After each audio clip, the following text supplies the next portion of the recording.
We respect you and appreciate you very much, man. Thank you. I just wanted to say goodbye before you left, all right? All right. Yeah. Keep your chin up. You're always a Hey, I'll be back, dog. Yeah, I know. All right. Have a good night, you guys. I appreciate that. In the last 20 years, Dana White turned a bankrupt company into one of the biggest sports promotion in the world. And everybody's like, wow, that's the greatest investment in the history of mankind. Well, let me tell you the rest of the story. And you don't accomplish that without making a few enemies. There's plenty of people that would like to assault me. Get in line. Some of them coming from unexpected places. He's not a good person. He seems to have lost his character somewhere along the way. Standing in Dana's shadow, a few powerful men operate away from the spotlight, turning what was once an illegal operation into the fastest growing sport of our generation. Someday, everyone will talk about the UFC. This is the sport of the future. Between political disasters, drug scandals, and encounters with the mafia, if the rise of the UFC from its ashes isn't one of America's greatest success stories, it certainly is the most controversial one.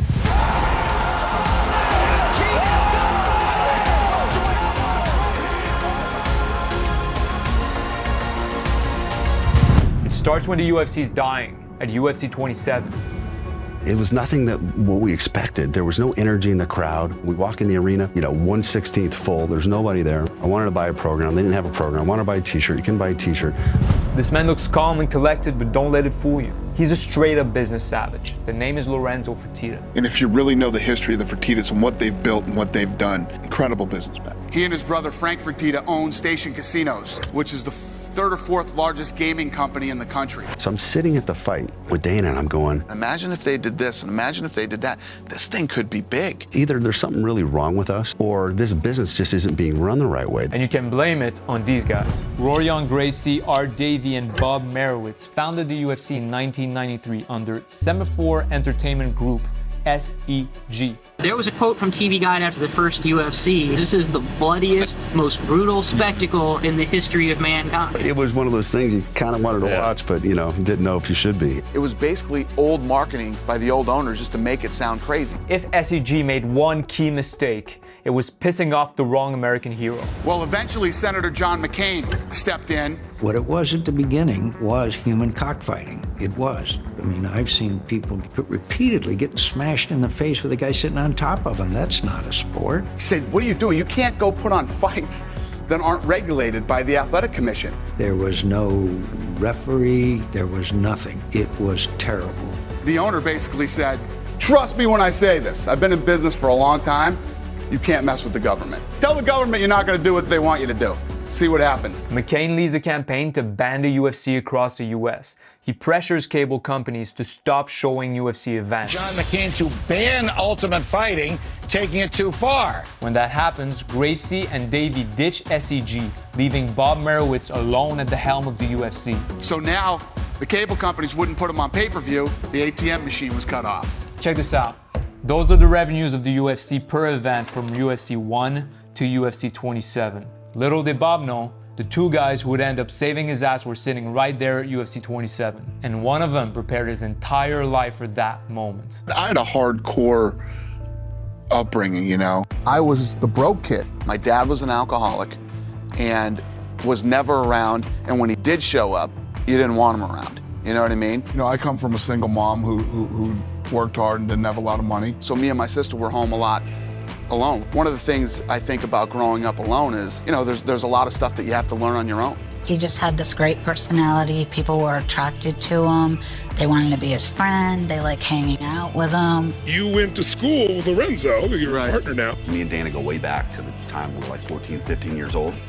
Knew each other all through high school. I got kicked out of high school a bunch of times. I was just never a school guy. I mean, Dana has a high school education and that's it. I was a bouncer. I did paving. I worked at the Four Seasons as a bellman. My mother used to tell me that I was going to be just like my father and not amount to anything. And I was going to be pumping gas into my friends' cars. My mom did a lot of shit like that. And I'm not saying that that's what drove me, but that didn't hurt. I always knew I wanted to be in the fight business. Half the battle in life is figuring out who you are and what you want to do for the rest of it. I was literally standing in the lobby one day and I'm like, what the am I doing here?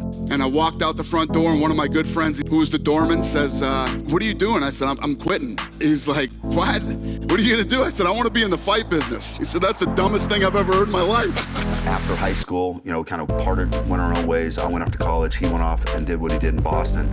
Dana moves from Vegas to Boston, where he starts teaching boxing. So I was involved in boxing, then I had boxing gyms. And it doesn't take long before trouble finds him. One day I'm actually in there teaching a class, and these guys literally walk right into the middle of the class. And they're like, hey, we need to talk to you. And I said, I'm teaching a class here. And they're like, we need to talk to you outside. They start asking me if I know who they are, and I don't. When he walked down the street, the sidewalk shook. We're talking about the notorious mobster James Whitey Bulger. He was the inspiration for Jack Nicholson's character in the movie The Departed. Heavy lies the crown, sort of thing. Johnny Depp also played him in Black Mass. The last thing I would do if I was planning to harm you is to warn you in advance, you dumb. Give me 3 words that describe Whitey Bulger. Stone cold killer. That's Southie, where he did most of his crime. He murdered people there, he buried people there, and he went to sleep there. Whitey Bulger had a guy who worked under him, and his name was Kevin Weeks. Yeah, they wanted $2,500 from me. 21 years old, you might as well ask me for $25,000. Right. I didn't have $2,500. What do you do? I ignored him. I didn't do anything. You know, I tried to avoid him for a while, and you can only avoid that for so long. And months went by, and one day I got a call at my apartment. The guy's like, you got till tomorrow at 1 to pay us. And I said, or what? We're gonna find out what. I said, okay. I hung up the phone. Picked it back up and called Delta and got a one-way ticket to Vegas. Dana moves back to Vegas, where he reconnects with Lorenzo Fertitta. And at the time, I was on the Nevada State Athletic Commission, so we obviously had some common interests. And we started taking jiu-jitsu. Through that, we started to meet a lot of the fighters, and we were blown away by these guys. I started to represent and manage Chuck the Iceman Liddell and Tito Ortiz. And I got into this huge contract battle over Tito's contract with the old owner. That's how Dana ends up sitting at a table with Bob Merowitz. We got into this contract battle over Tito Ortiz's contract. I was talking about pay-per-view, and he flipped out. He says, there is no pay-per-view, there's no money. And he freaks out, and I was like, holy shit, this thing's in trouble. They were going bankrupt. We hung up, I called Frank and Lorenzo. So Lorenzo, I just heard that the UFC is going to be sold. These guys they're in big trouble, they're losing money. I think we can buy it. So I called Bob, literally cold called him, and he was looking for somebody to put up $1 million for 50% of the company. I ended up calling back and just said, look, we'd be interested in doing the deal, but we want to buy the whole thing. And a month later, we owned the company.